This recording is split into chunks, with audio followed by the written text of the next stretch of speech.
New York City, 2001. No tall building had ever collapsed primarily due to fire. But that's exactly what investigators believe happened to the 47-story World Trade Center Building 7 on September 11th. According to a 3-year comprehensive building and fire safety investigation just completed by the National Institute of Standards and Technology, or NIST. Could one use a controlled demolition on any building? Sure. Did it happen to WTC 7 on 9/11? No, it did not. Building 7 was no ordinary building. Among other key tenants, including several intelligence and law enforcement agencies, it also housed New York City's Emergency Operations Center. Have you had anybody come up to you and say Building 7? Have you had Building 7? No, oh, no. Walk around. Be on television a little more. You'll get the Building 7 guys. Let us never tolerate outrageous conspiracy theories concerning the attacks of September the 11th.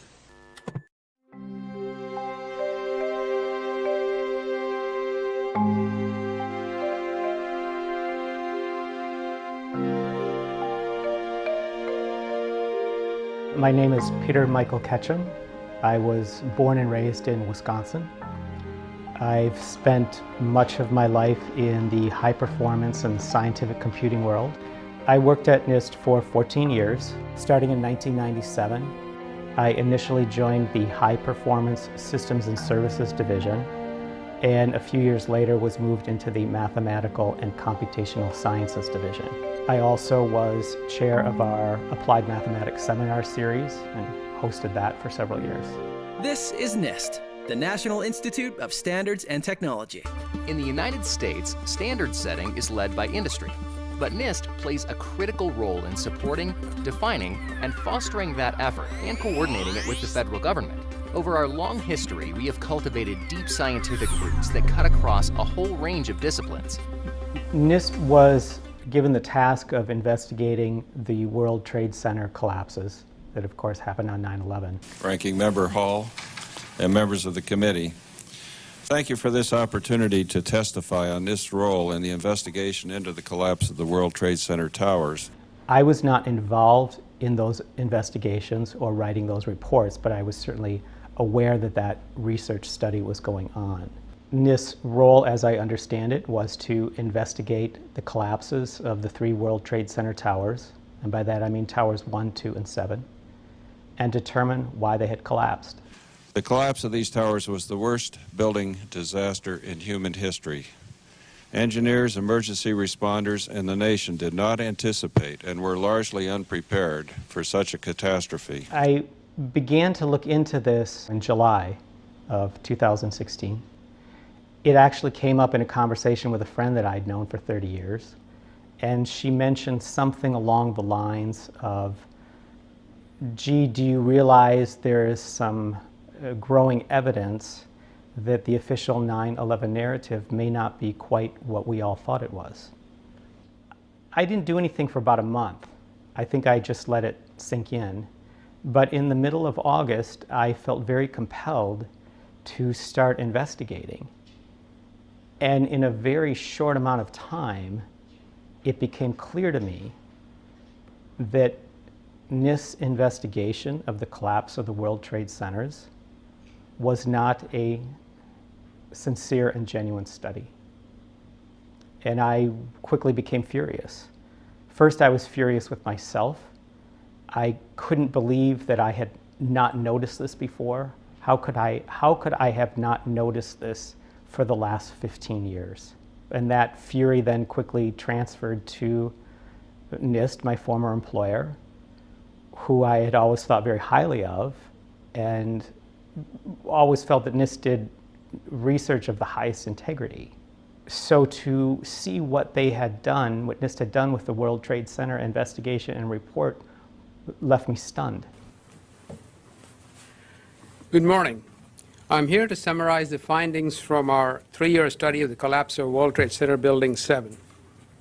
Before I tell you what we found, I'd like to tell you what we did not find. We did not find any evidence that explosives were used in the collapse of Building 7. We ran down detailed computer simulations of blast scenarios. This size blast would have produced an incredibly loud sound that was not recorded on videos of the collapse nor reported by witnesses. You want to call your mother or something? You gotta get back from here. You know that. You gotta get back. All right. I know.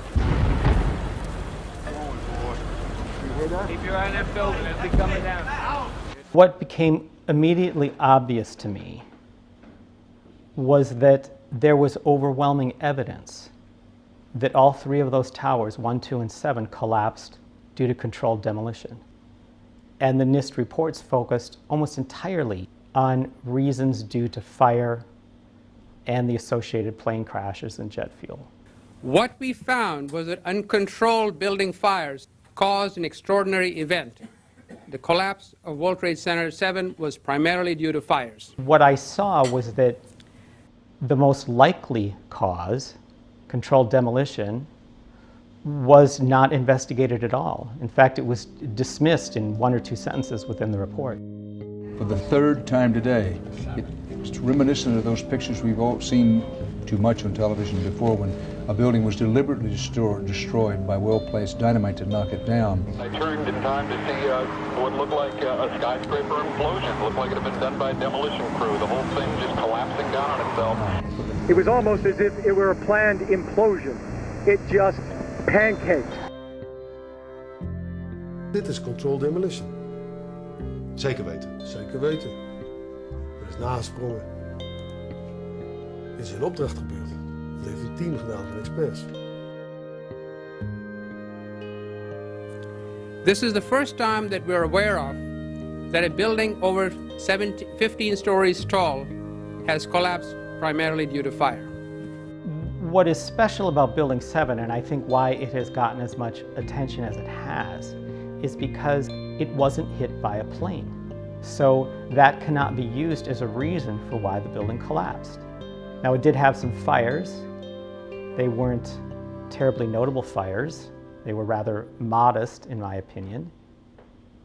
And to complicate matters even more, there was an obvious foreknowledge on the part of some people that seemed to know that this building was going to come down.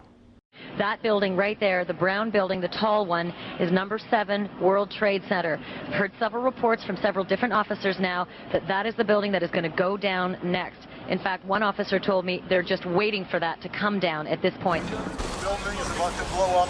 Moving back. Rescue workers pushed people away from the scene. We are walking back. There's a building about to blow up. Now, all these stories are not compatible. You cannot have a heavily built steel frame high-rise collapse due to modest fires. If that were the case, it would be extremely unusual for that to happen. So unusual that you could not possibly predict when or if it was going to happen. At the same time, you have people more or less waiting for it to come down, and in some cases, they had reported it had collapsed before it actually did. We are getting information now that one of the other buildings, Building 7 in the World Trade Center complex, is on fire and has either collapsed or is collapsing. We've got some news just coming in, actually, that the Salomon Brothers building in New York, right in the heart of Manhattan, has also collapsed. There were very few people in the Salomon building when it collapsed. I mean, there were, I suppose, fears of possible further collapses around the area. That's what you would hope, because this whole downtown area behind me has been completely sealed off and evacuated, apart from the emergency workers. That was done by the mayor, Rudy Giuliani. The point is, that building is heavily built. There would be no reason to expect it to come down. Can you confirm it was number 7 that just went in? Yes, sir. And you guys knew this was coming all day? We had heard reports that the building was unstable and that it eventually would either come down on its own or it would be taken down. We knew from the beginning of our study that understanding what happened to Building 7 on 9/11 would be difficult.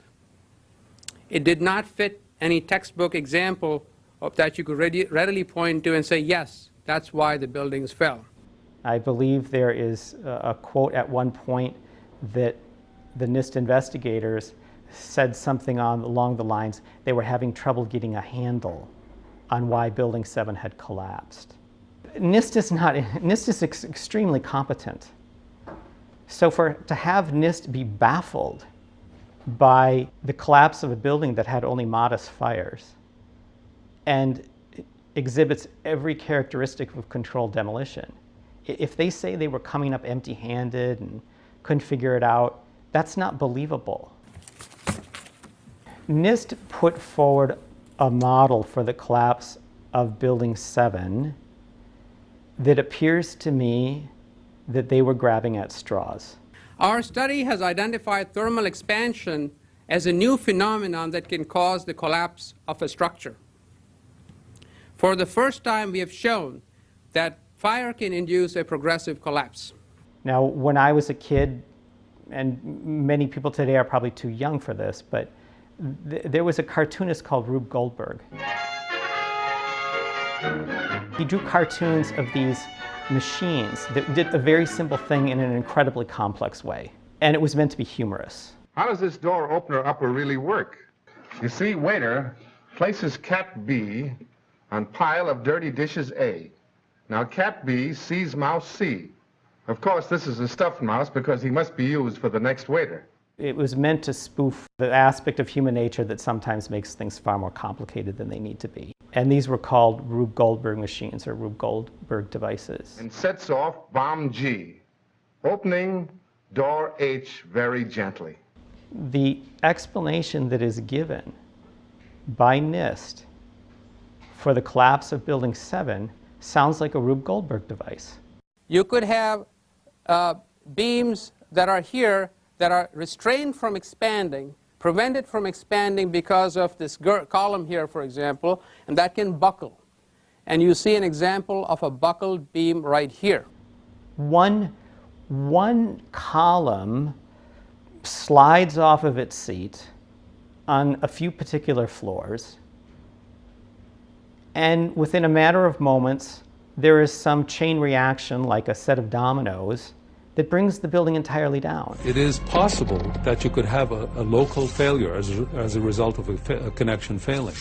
But the likelihood of that failure dragging the entire building in such a fashion that all the columns would fail at the same time is an impossibility.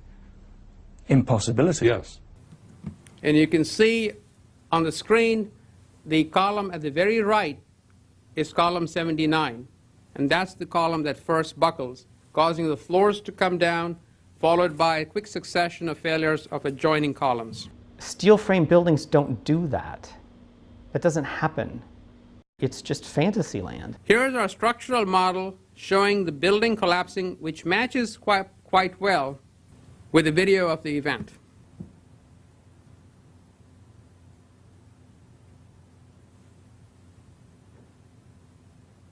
Does the model that NIST produced for World Trade 7 match what we actually saw? No. We heard this sound that sounded like a clap of thunder. It looked like there was a shock wave ripping through the building, and the windows all busted out.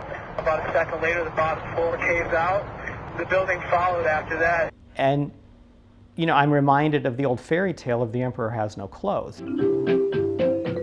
Everyone is watching the emperor go by and is being brainwashed to believe that the emperor has a beautiful set of clothes on when actually he's wearing nothing but underwear. The emperor has no clothes on!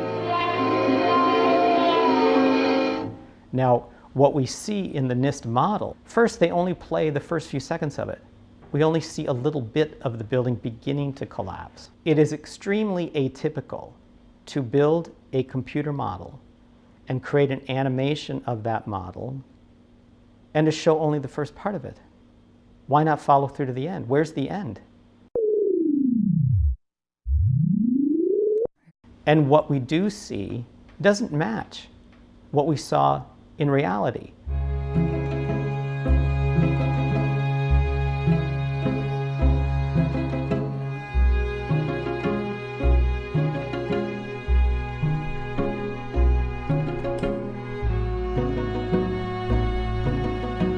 The animation for the NIST model of the collapse of World Trade Center 7 has the sides sort of kinking in and the top of it kind of bending funny. That is not what the video of the collapse of Building 7 shows.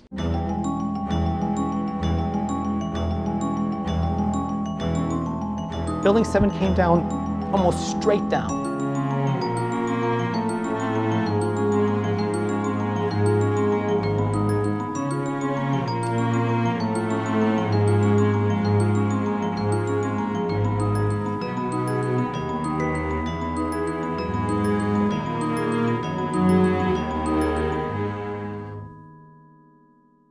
This was clearly, the way the structure is collapsing, this was the result of something that was planned. This is not, it's not accidental that the first tower just happened to collapse and then the second tower just happened to collapse in exactly the same way. How they accomplished this, we don't know. One of the things I noticed in NIST's investigation and reports is this fixation on collapse initiation, as if all that was required was to investigate up until the point that the collapses initiate. No, there's a lot more to the story than that. In fact, that's stopping just when it's getting interesting. But NIST makes a 1 or 2 sentence summary along the lines of, and then the building collapsed completely. We were charged with finding out the cause of the collapse. And we found what happened. I think we've scientifically demonstrated what was required to initiate the collapse. Once the collapse initiated, the video evidence is rather clear. It was not stopped by the floors below, so there was no calculation that we did to demonstrate that, what is clear from the good videos. To investigate only up to collapse initiation is only doing part of the story and leaving out a great deal. No, it may be that something fell off the building. It may be that something has fallen. We don't know, to be perfectly honest. But that is what you're looking at, is the current, that's the scene at this moment at the World Trade Center. Dan Daler from ABC's Good Morning America is down in the general vicinity. Dan, can you tell us what has just happened? Yes, Peter, it's Don Daler down here. I'm 4 blocks north of the World Trade Center. The second building that was hit by the plane has just completely collapsed. The entire building has just collapsed, as if a demolition team set off. When you see the old demolitions of these old buildings, it folded down on itself, and it is not there anymore. That should be it. Thanks very much, completely collapsed. The whole side has collapsed? The whole building has collapsed. The whole building has collapsed? The building has collapsed. If the top of the building became unstable due to the weakening of columns, one would reasonably expect the top of the building to start to lean, start to creak, connections start to break, and the top of the building would simply fall off to the side and come crashing down on the buildings next door. And the rest of the tower would remain. That's what one would expect. Instead, we saw something quite different.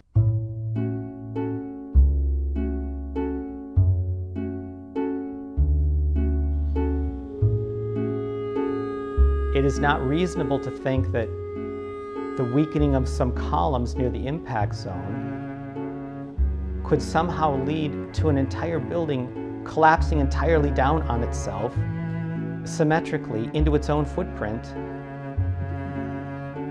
with nothing left but bits of dust. That's not plausible, that's not reasonable. Watch some of the videos of the collapses. Look for several things. Look for sudden onset.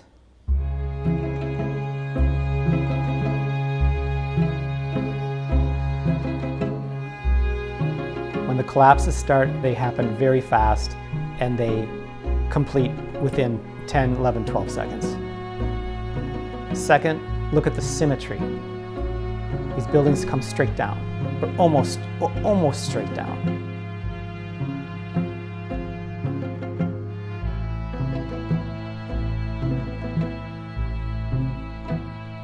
Asymmetric damage does not lead to symmetric collapse. It's very difficult to get something to collapse symmetrically because it is the law of physics that things tend towards chaos. Collapsing symmetrically represents order, very strict order. It is not the nature of physics to gravitate towards order for no reason. It will gravitate towards chaos. It is very difficult to get a building to collapse symmetrically. Mark Loiseau has been in this family business all his life. He knows what it takes to bring a building down. The largest steel structure we've taken down, which I think is still a Guinness record, is the J.L. Hudson building in Detroit.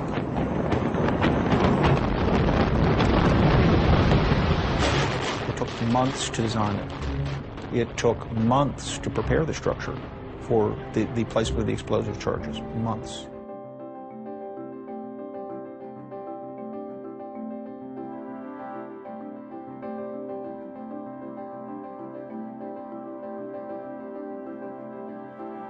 Third, look at the rubble that is left. It is not big pieces of steel, big chunks of cement. It is fine particles. Surprisingly, so little rubble. Where did all the rubble go? Our concrete was pulverized, and I was down here Tuesday, and it was like you were on a foreign planet. All of lower Manhattan, not just this site, from river to river, there was dust powdered 2-3 inches thick. The concrete was just pulverized. You have 2 110-story office buildings. You don't find a desk.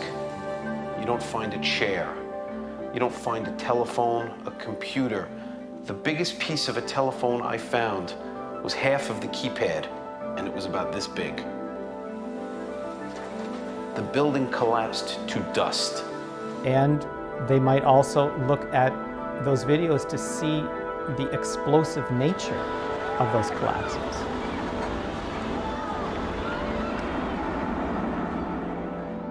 You can see essentially a wave of explosive demolition traveling down the building as it collapses.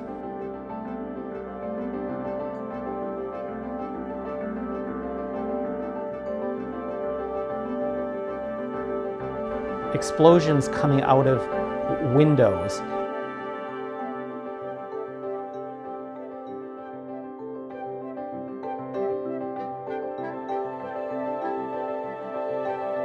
Huge chunks of steel perimeter beams flying hundreds of feet off to the side. Steel does not fly off to the side hundreds of feet due to gravity. Gravity works vertically, not laterally. There has to be a force there, pushing it to the side. Otherwise, it would just fall down to the ground. It'd be like dropping a ball out of a window. It would just fall straight down.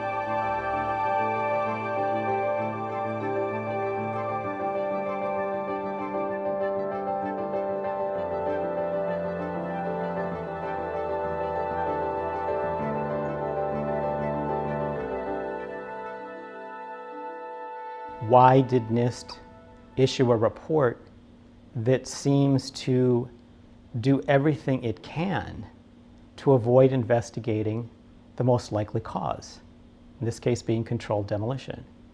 Why would NIST avoid that? Why would they try to do everything they could to avoid that? The only thing I can do is make some guesses, and I emphasize the word guess.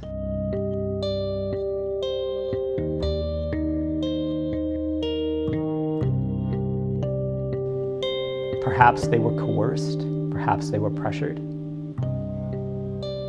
I don't know where that coercion or pressure might have come from, but it is not typical of NIST to do anything short of excellent. NIST is extremely meticulous about their research, and by necessity they need to be. That is what they excel at. This report does not fit that pattern at all. We really have a new kind of progressive collapse that we have discovered. One thing I think to understand is NIST is a really excellent place to work. And for many of the people who work there, this is a really good position and they have a lot to lose. It is not all that hard to begin to pressure people, make offers they can't refuse, coerce them, and depending on the person or people involved, that can be anywhere from very subtle to very overt. The best I can do is speculate that something of that type happened. We conducted the study without bias, without interference from anyone, and dedicated ourselves to do the very best job we could. And in fact, I would suggest that the public should really, at this point, recognize the science is really behind what we have said. So why didn't I see it? I think the painful truth is that I was living in blindness and ignorance as to what had actually happened. I didn't give it much thought. I heard the official narrative, and like many people, I believed it. Do you know anything about the cause of the explosions that brought the two buildings down yet? Was it caused by the planes or by something else? We believe that it was caused by the after effects of the planes hitting the buildings. We don't know of an additional explosion after that. And I am ashamed to say that, but that's the truth. Once I took a look at it, it leapt out at me. This was not a case of some subtle differences or subtle discrepancies or differences of scientific opinion that needed further investigation. This was glaring, clear cut. Getting behind the car.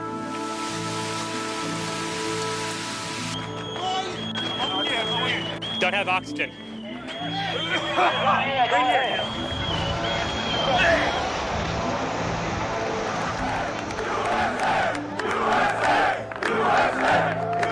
I think what has allowed the official story to stand for this long is a combination of several things. One is complacency. Another one is fear. And the third is ignorance. There are probably many people that just have not looked at it, don't understand it. They just simply are not aware. In other cases, it's complacency. They have a sense of what might be going on, but they're maybe not too interested in putting the effort into finding out. And there could be others that have a very strong sense of what they think is going on, but they are gripped in fear, they're paralyzed in fear. The reason that I have spoken out about this is very simple. I spoke out because I believed it was the right thing to do.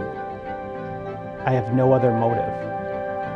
It would be nice at this point if someone who is currently a NIST employee would also speak out, but that is up to each individual there to decide. What I am seeing is that with respect to the World Trade Center collapses, the official narrative is beginning to unravel.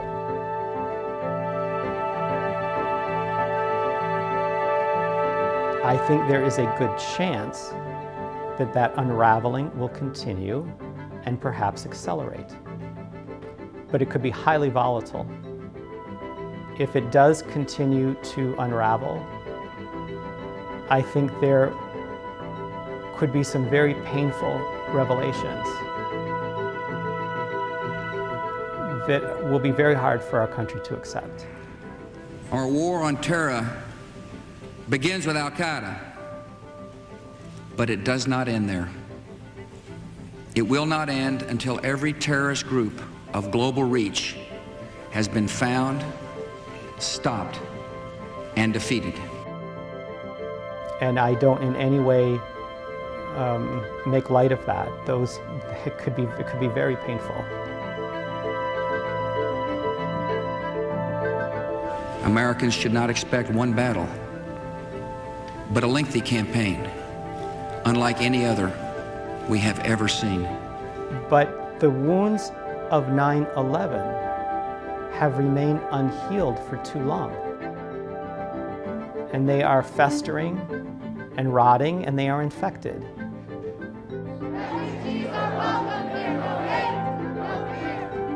And when you have a wound on the body, one of the first things you do is you wash it out with hot soapy water. And then you bandage it up. And yeah, it hurts. It hurts while you're washing it. It stings. It's a sharp pain, but you get the bandage on and the pain starts to die down, and a few hours pass, it's down to just a soreness. My point is that truth is the hot, sudsy water with which we wash out the wounds of 9/11 so that they can begin true healing.